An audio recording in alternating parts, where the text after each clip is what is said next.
Welcome, everyone. Lovely to have you here. This is the CoSTAR webinar for Realtime Lab and their latest funding call. My name's Kylie Bryant. I'm a senior producer at CoSTAR as part of the CoSTAR network. So I will hand over to Will Saunders. He's creative head of CoSTAR National Lab. I will hand over to you, Will. Thanks very much, Kylie. I'll go into a bit more detail about what CoSTAR is in a second, but as you'll probably see, we have people in the orange corner and we have people in the blue corner, thanks to our comms and marketing branding we've been given. And it's my job just to introduce a couple of people from the orange corner to you who represent the CoSTAR National Lab.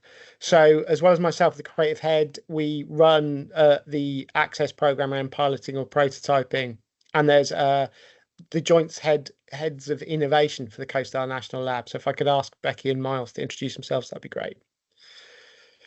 Hi there, my name is Becky Gregory-Clark. I'm the co-head of innovation for the CoSTAR National Lab, jointly with Miles.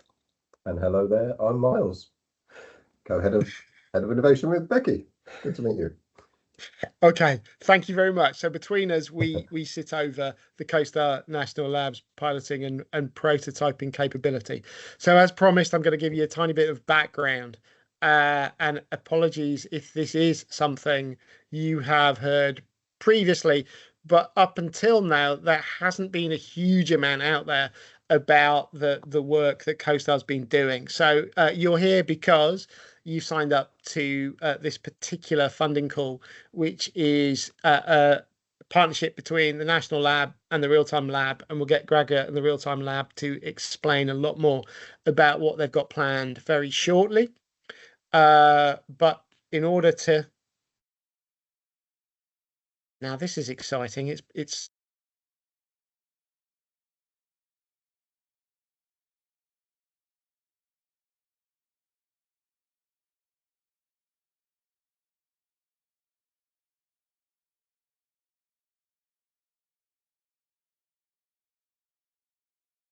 Oh, can you hear me?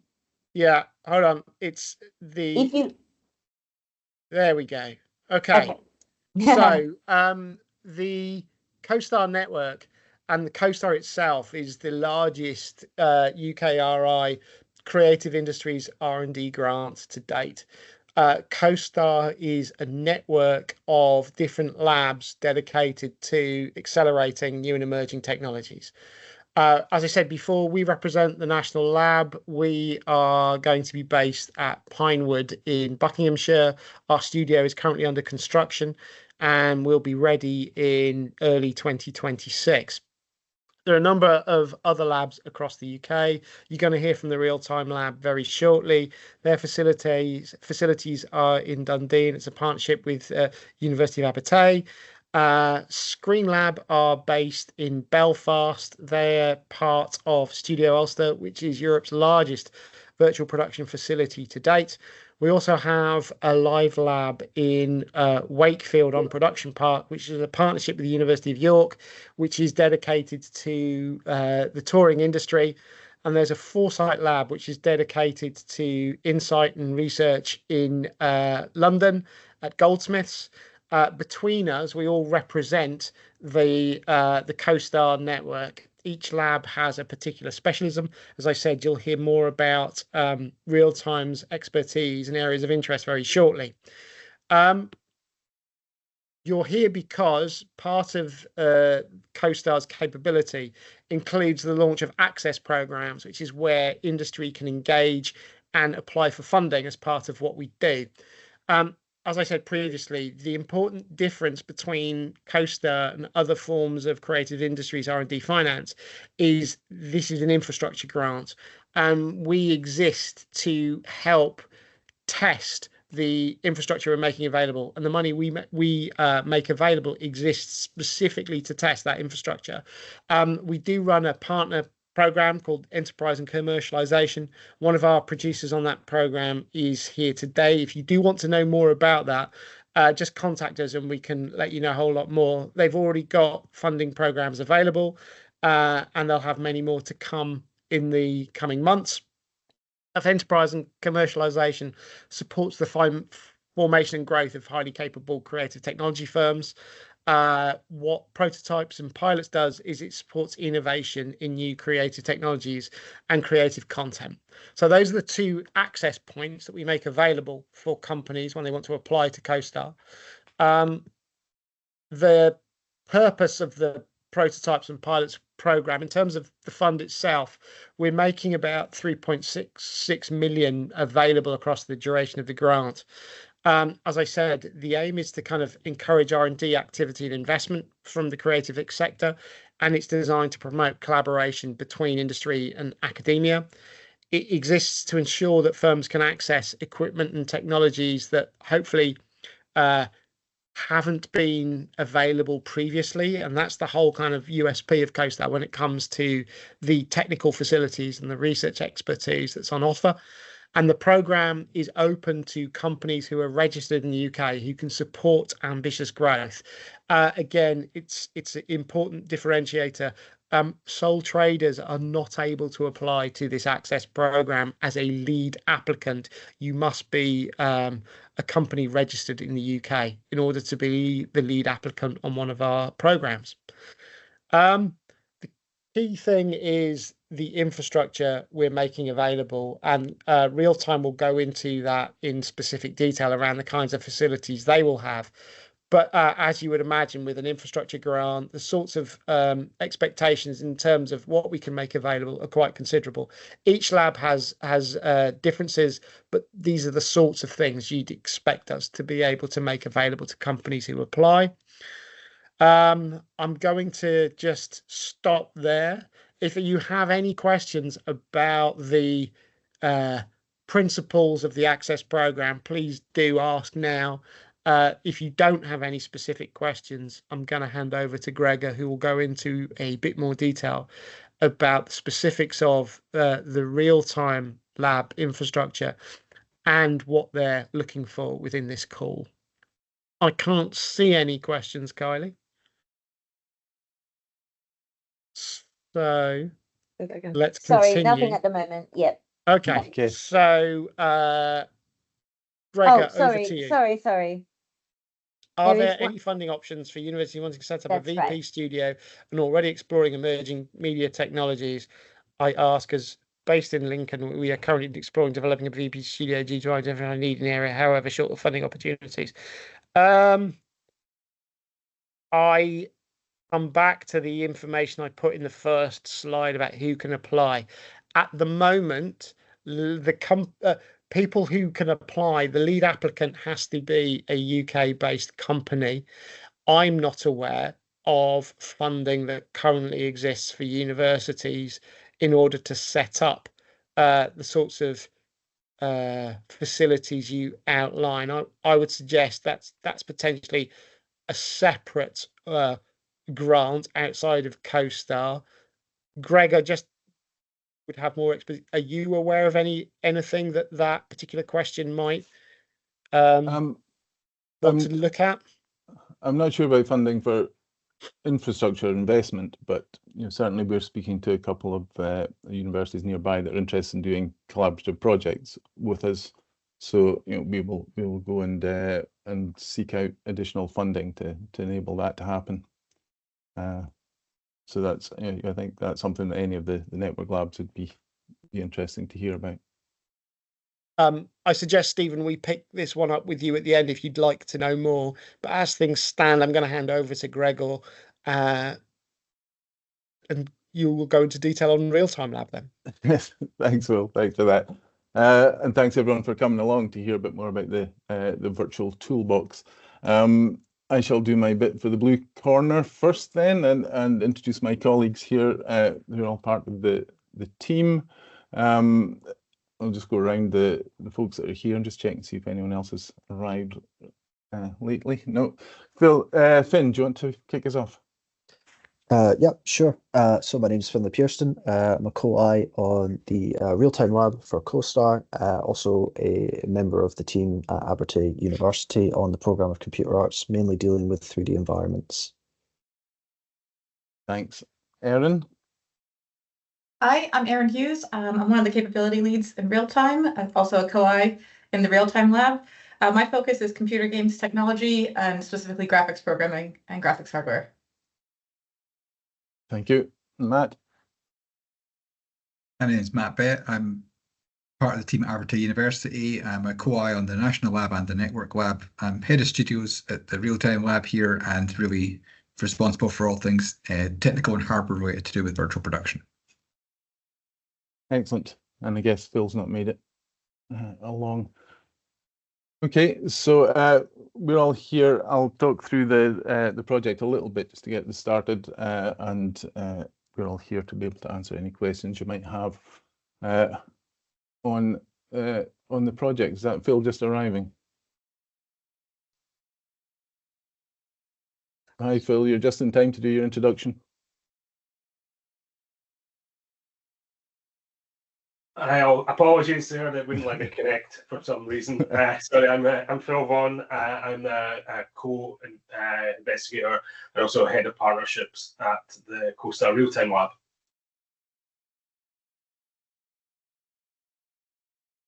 Okay, can everyone see my presentation? I'll take that as a yes. Thanks for coming along. I'm Gregor White. I'm director of the Real-Time Lab based in Dundee. As Will said, we're a partnership with University of Edinburgh, who bring some specific AI expertise to the project. And we're also working with 4J Studios, probably most recognizable as being the creators of the console versions of Minecraft, but with a long track record in games development and property development. So as well as being our partner on the project, they're also the proprietor of the building that we're in at the moment, and have shared in that investment to create the studio. Other partners include Interface, which is an innovation management office for Scottish universities that will deal with applications and reporting, and a company called Codebase, who are a company accelerator that operate the TechScaler program on behalf of the Scottish Government, but will also operate some of the enterprise and commercialisation programs for CoSTAR. So we're really set up that way to be a kind of ideas to market operation. We'll work with creative companies and technology companies to help them bring ideas through R&D, through product development, and into a commercial environment, just as quickly as that pipeline allows. So we're particularly interested in working with the digital media sector, film and television, animation, games, and interactive and immersive creative companies, as well as technology companies. And we're focused primarily on real-time technologies as a way of accelerating and optimizing and improving the performance of real-time technologies in that creative production space. So to that end, we're proposing to try and work with a partner to create some plugins and some tools that are going to help us to improve the performance of the virtual production stage that we've set up in Dundee. As I'm sure many of you are aware, that virtual production hardware and systems can be a little bit temperamental and a little bit unpredictable. And as a consequence of that, companies using it as a production space tend to have significant resource and significant technical expertise to be able to make these systems work. The virtual production toolbox is a kind of this round of the first phase of building some basic functionality into a user interface that's going to reduce that kind of technical barrier and resource barrier to companies looking to access virtual production studios and to begin to use these kind of space for kind of smaller scale productions potentially. So the underlying kind of principle of what we're trying to do is to democratize this technology, make it more accessible for smaller companies and the kind of indie market typical of the UK, to be able to kind of create the sort of production values that we're seeing coming out of Hollywood and coming out of the streaming companies right now, but in a much more accessible and affordable and manageable way. So these areas that we're looking at is to create a front end that creative people can access reasonably simply, that will allow them to build scenes, import assets, import content, and play them back onto the LED wall without needing to have too much expertise, too much technical expertise to be able to enable that to happen.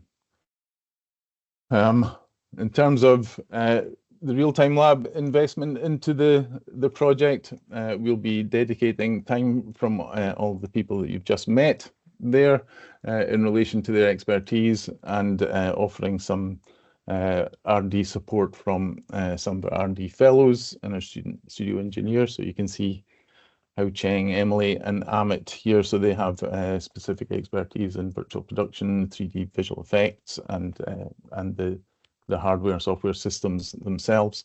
And I think altogether we're looking at a kind of combined time commitment of the equivalent of a full-time member of staff over the duration of the project. So you'll have access to all of these aspects of expertise and aspects of production, and the experience of all of these guys to work with you to help to deliver the final outputs. We're also giving access to the space, so we've dedicated some time as part of this project, some studio time to enable testing and test productions in the space. We're interested in technologies that can obviously exploit the LED front end and improve performance and accessibility, but we're also looking at the rendering capability and the network capability within the space as well, to be able to make sure that we've got optimized systems and that systems are running efficiently and robustly and stably as part of the final outcome of the project. We'll look to make the software available through a hosting platform. We will look to publish the tools and technologies that come out of the project under an open source regime, so that they can go on GitHub or Fab or a platform like that, to be able to be shared openly and to continue to be developed. So as I mentioned, this is round one of the PPPs and round one of this process of democratization that we're going through. So it's likely that we will continue to build on the back of the work that's done over the next few months. So that's me. If you have any questions, I think we can open up the floor, Kylie. We don't have that many questions in the Q&A chat at the moment, so I'm wondering if you're able to, I think your microphones and cameras should be enabled. Is there anyone out there that would like to ask a specific question? There's a lot of information to absorb about this call, so I can understand it's quite technical. Whilst we're waiting for hands to go up, can I start by just asking, Gregor, you say this is the start of hopefully something. What's your vision for what you're trying to do here when it comes to democratizing access to virtual production? What does this call hopefully start for you? I think we're really interested in opening up this technology to creative individuals, creative companies, and innovators to work in the space and to work with this technology. The barriers are quite high, as I'm sure you know, both in terms of cost and in terms of expertise to be able to use these technologies. And it's a bit of an assumption, I guess, but the idea that these barriers might be constraining some of the potential of the technology. So we are working across, creative individuals, technical innovators, hardware companies, network companies. So, these are all conversations that we're having right now, and there are similar kind of challenges that come up in all of these conversations, and maybe some of the others can chip in with some of the specifics. But I think everyone in the domain recognizes that it's not the easiest systems to use. The reliability or the stability could be better, and we'd like to work towards having some tools, having some controls, and having some plugins that just make it a much more intuitive, much more straightforward way of working, and ultimately bringing more people into this space and opening up new markets for indies, for small companies, for creative people across the UK. Thanks. I can see there has been a question from Stephen. Stephen, do you want to read it, or do you want me to, Stephen? If I don't hear from you, I'll just do it. So Stephen's got. I'm just checking. Can everyone access their own camera and microphone now? You should be able to turn on your own camera and microphone now. Sorry if that was a bit delayed. Thanks. Yeah, it was a little bit late, but yeah, we're happy for you, Will, to answer the question. I mean, I think maybe Gregor has slightly answered it a little bit, although there's a little bit of nuance as to just a bit more detail on how you're expecting this tool to integrate, what you expect it to look like. Okay, can I throw this open to my team? Matt, do you want to pick it up first, and then if we need to get into detail? I think the idea is that they're trying to create a tool that doesn't rely on existing solutions like Unreal Engine, because as soon as you're committing to something like that, you're kind of burdening yourself with all setup and configuration of that. And if you want to do something simple, it can be quite a cumbersome kind of prospect to get in there and learn that and get some plates on an LED wall. So the kind of one of the fundamental concepts is to enable that kind of thing and enable editing and the kind of manipulation of these scenes and 2.5D scenes and whatnot into kind of a simple integrated package that is intuitive to use, at least to get the foundations of that thing in place for this project. So there's something basic where you can author and edit and kind of utilize these kind of environments without that kind of encumbrance of like, well, we're going to need a 5-man team in 2 months how to learn how to do this, even if you do have all the hardware. So I guess that's the kind of that's it in a nutshell. Please, anybody else add to it?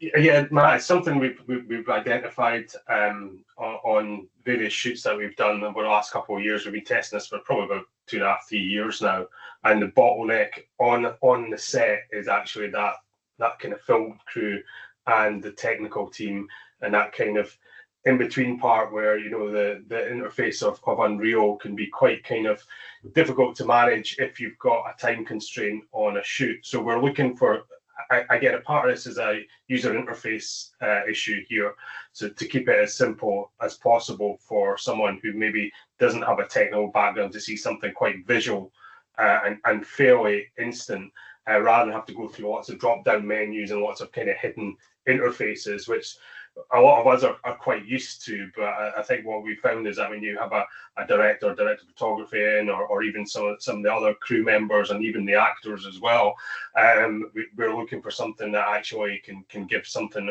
a bit more transparent, I think. Stephen, does that answer what you had in mind? I think your supplementary might benefit from you asking it as well.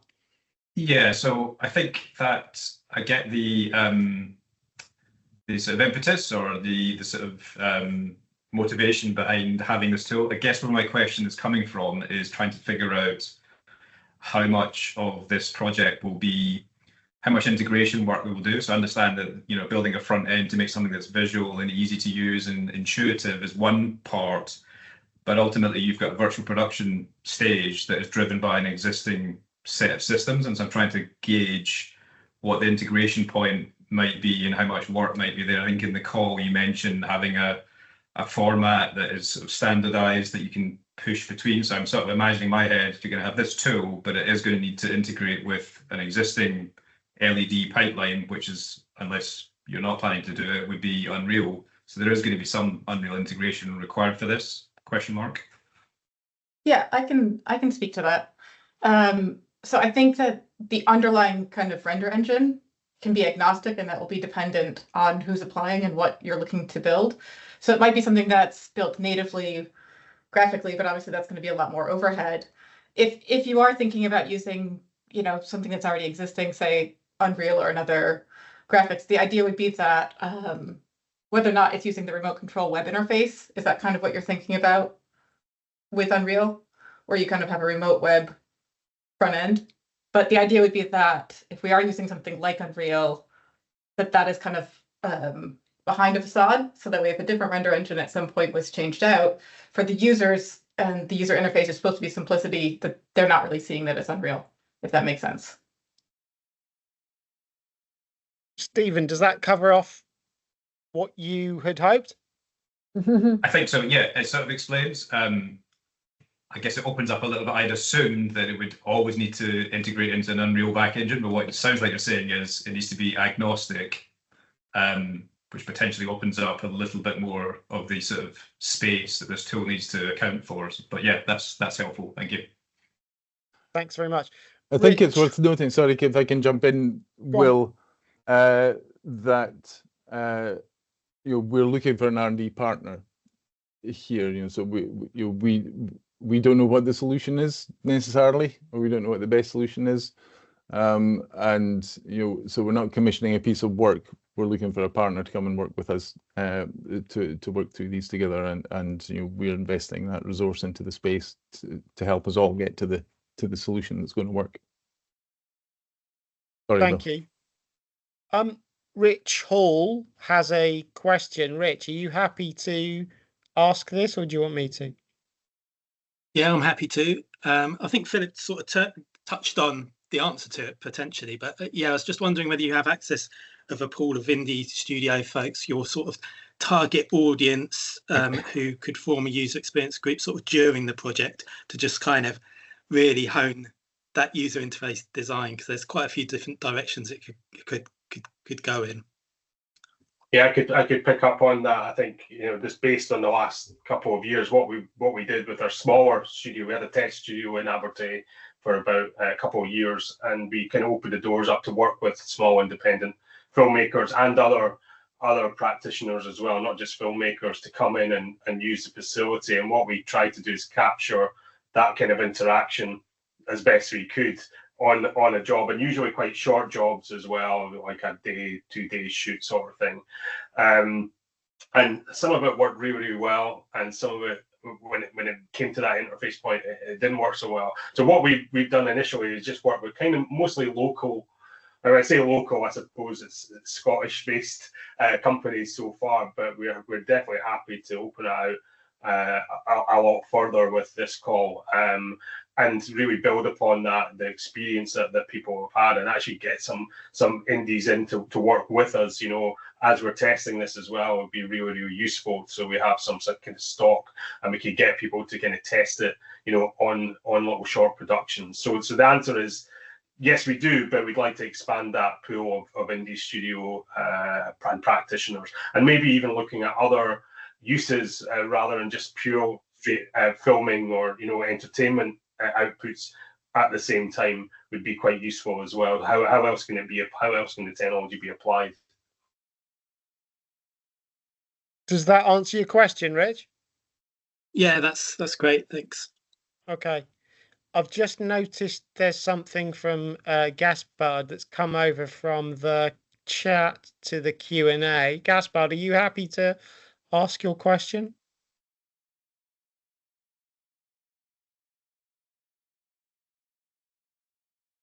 I'm not sure if he is. I think I just need to check it. That's okay. I'll do it. It's fine. It says, would you have the possibility to welcome new permanent or semi-permanent members to the lab?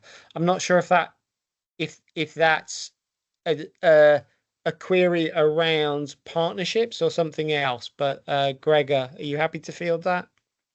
Yeah, I'm not entirely sure what what the question is either, but yeah, we're here to have conversations. I think is the would be the easy answer to give. We're working with quite a number of partners now, and as mentioned before, indies across Scotland and across the UK, and the spirit of the infrastructure investment, I think, is to generate activity. So yeah, if somebody's interested in getting involved with the lab, always happy to have a chat. I would recommend, Gaspard, you follow up directly, either over email or drop us a note where we can contact you. One of the things that you mentioned that I thought was particularly interesting, Gregor, is the desire to or the reference to this being an open source project. And I wondered what the thinking was behind that, and how that might impact a company wanting to obviously develop and monetize. Yeah, sure. So I think at the high level, the spirit of the project is to enable more people to become involved, to enable more people to use the technology, and to enable more people to adapt and develop the tools for their own purposes as well. So what we're not setting out to do is build a Linux community or something of that kind of scale. What we need to do is make the tools and the software, whatever form that might be, available to anyone who wants to use it and develop it up further.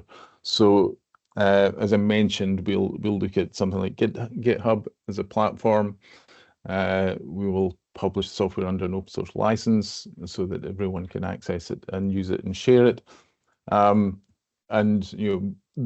the real-time lab, and I'm hoping the other network labs will also contribute to the ongoing development of it, and continue to build more tools, more functionality into the software as we go through. And is it likely that at the point of contracting, the awarded company would have some form of incentive, or like, I know the open source? So is there any way in which they might be able to take advantage? Or I think that the company that we partner with, like almost anyone else, will be able to continue to develop the software for their own purposes going forward. Depending on who the company is, what the relationship is, what their expectations are, what they would like to get out of the project, there will be a conversation around about what's ultimately contracted as joint R&D. Just want to emphasize again, we're not commissioning somebody to do a piece of work for us. This is a shared collaborative project going forward. So of course we'll have those conversations, and we'll bottom out all of these issues as part of that conversation. Thanks. And I just want to ask Miles, who's a kind of joint head of innovation. I think you have some experience of working in these ways. Miles, can you shed any light on your perception of the benefits of working in this way? I mean, one of the benefits is the community that you can build around the software that's being developed here, as Gregor referenced there, not just at real time, but across the CoSTAR network, and hopefully more broadly as well. And I think we see there's a huge potential, particularly in the challenge space, around lowering barriers to entry and democratizing access to this infrastructure and this sort of tooling for more people. There's a real opportunity there to build a community around that intent. I think companies getting involved will benefit from that. The continued work around that open source code base as a framework around which more tools will be developed. I think that's we hope that's an attractive proposition for companies to get involved, because whilst they can continue with that open source code base for commercial ventures, they can inherit the benefits of that commercial code base as it developed by the community. Thanks very much. If I could just move on to some of the practical nature of kind of working in this way. You talked about this being a partnership. How do you imagine yourself working together with a company, bearing in mind, like, is there a schedule that they might have to work within, or will researchers be made available to them on specific windows of time? It's not always an easy collaboration to make work. So I'm just interested in how you imagine that happening practically. Yeah, it's a very good question. Well, again, as part of that discussion, in my mind, we've got like a 4 to 6 month period of collaborative development. Within that window, we think that we can achieve some of these outcomes. Again, there'll be a conversation with what we think is realistic to achieve, what we think we can and can't do. So we have development facilities in Dundee. If somebody wants to come and spend time in Dundee in the lab space and work closely with the team, then we can schedule that into that window. If they want to come and use the studio facilities to do tests, to observe indies at work or production companies at work, we can schedule that in. So I think the first thing to do will be sit down and look at milestones and look at what's realistic and look at how we schedule that. But we're looking towards PPP2 later in the year, so we don't want to start building up a backlog for ourselves. So we want to be reasonably strict about that time window. Okay. If it's all right, I'm just going to move on to some of the other practicalities around kind of like the application itself. So I know that this isn't our first rodeo. We've gone through another application process before this one with Live Lab, and our other joint head of innovation, Becky Gregory-Clark, was across that one in quite a lot of detail. I'm just wondering, Becky, if you have any kind of words of advice for those sitting on the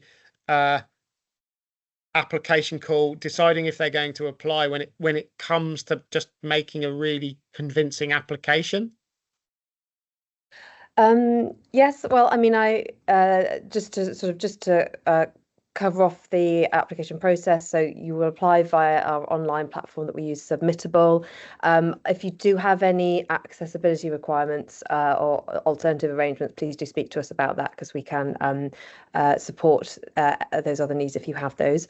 Otherwise, it's through Submittable. There are about 9 questions to answer, each one about 500 words. So it is limited in size. And not just to note, not all questions are weighted the same either. There's a note there about how we weight the scores, and it is all independently assessed by our pool of assessors. And just in terms of general advice for the application form, read it carefully, answer the questions carefully. They're designed to pull out your approach to the solution, but particularly, we really want to understand who you are and your background and the experience you have that will make you good for this. But also, we exist to try and help grow the industry. So we're really interested in how you might take this forward as well. So make sure to try and be clear about that. And we're particularly interested in how and why you will use the CoSTAR infrastructure and the expertise that we've talked about today. So those are the areas I'd really particularly just try and make sure you draw out, because that's a big reason why we're putting this call together, is really to help grow companies and to help test out and demonstrate this infrastructure as well.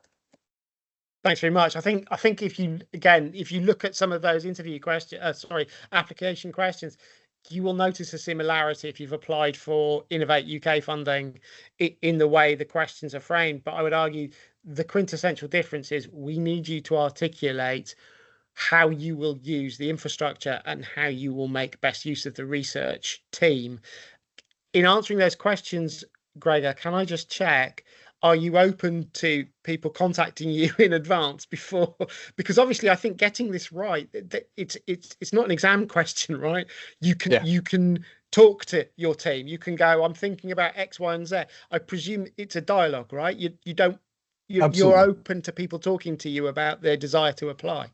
Yeah. And Okay, I don't great. know if everyone can get the contact details from today, but happy for Kylie to share these, or for anyone to get in touch directly.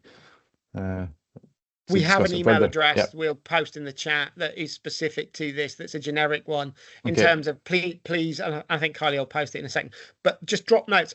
But I just want to elaborate that this is a collaborative.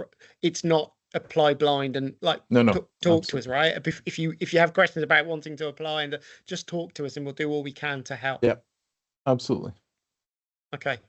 I'm just checking if there's anything else in terms of questions we haven't run through, but I imagine, Kylie, maybe there's just a need here to reiterate the timeline for this, if you have that to hand in terms of the deadline to apply. Just getting it, Will. Sorry about that. That's okay. Should have these dates embedded in my brain. It's okay. Can I just check before Kylie pulls that up if anyone's got any other questions or observations, or if any of the Real-Time Lab team just want to build or point anything out before we wrap this up? Nope. Okay, that's fair enough.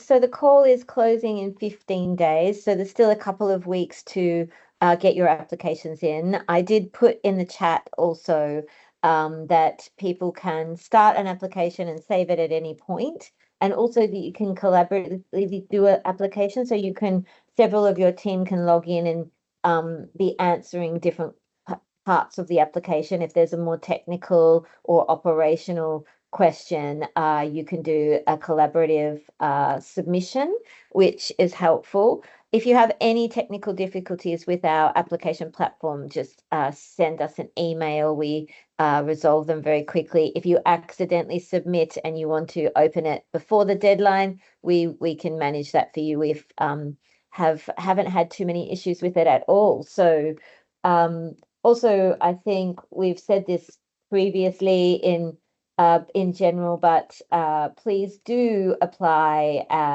as Will has said, ask questions, but also it's a way for us to understand the ways that you work, and if this one isn't right for you in the future, something else may be a bit more specifically right for you. So it's always worth putting an application in, I think, if you're wondering about it. We're really open to seeing all the different ideas and opportunities you have. Thanks, Kylie. Before we wrap, Gregor, can I ask, are there any particular types of company you think might be well suited to this application in terms of skill set or background? Yeah, there could be companies or people within companies from all sorts of backgrounds, I think, that could be interesting. I think understanding the real-time tech, so games companies, maybe visual effects companies might have people within their organizations that might be interested in this. Obviously, software developers, software engineers, coming from that angle. The front end of this is going to be really important in terms of just usability and accessibility. So nice if somebody had a bit of design and sort of software design experience in there as well. But again, it's going to be that conversation that we're talking about with people who apply and understand where the strengths are and how we can work across both the lab and the company to make sure that we've got the right skill set in place. Thanks very much. So unless sorry, anyone's got Will, any other, sorry, could I just point out one more thing? There's a lot of information on the website, but there is a link, and we're trying to make it more prominent, to the full brief And I will put the link to the full brief in the chat in one moment, or my colleague will, and we'll email it to you. But please do go from the website to the full brief, read the full brief. There's a lot of information in there, and then go through to the application, the point of application. And it does ask you again, have you read the full brief, and links you back to that, because there's a lot of detail in there that I think is worth going into, but it is easy to miss. Sorry, Will. That's okay. So unless there are any more questions from folk, or if any other members of the teams want to make a comment, I think we've covered all the bases. As Kylie says, please just check out the website, read the brief, and also sign up to our newsletter. The links are in the chat, so you can be the first to know about calls we're running and various other things that I hope we can make available to you all. So thank you so much for your time. Kylie, is there anything else you want to add before we finish? There isn't. I did put in the chat, but in case you missed it, we'll follow up with you with a lot of these links, the presentations that you've just seen, and the links that we've shared in the chat, so that you've got that to hand. And I've popped my our email. It's a central email inbox, and then you get pointed to the right person. So just do send any emails through to there. Thank you. And we really appreciate you joining and your interest in this call. Anything else from the real-time team? No, I think that's it from us. Lovely. Thank you, everyone. It's lovely having you here, and appreciate your attention. Feel free to log off. Thank you so much. Thanks.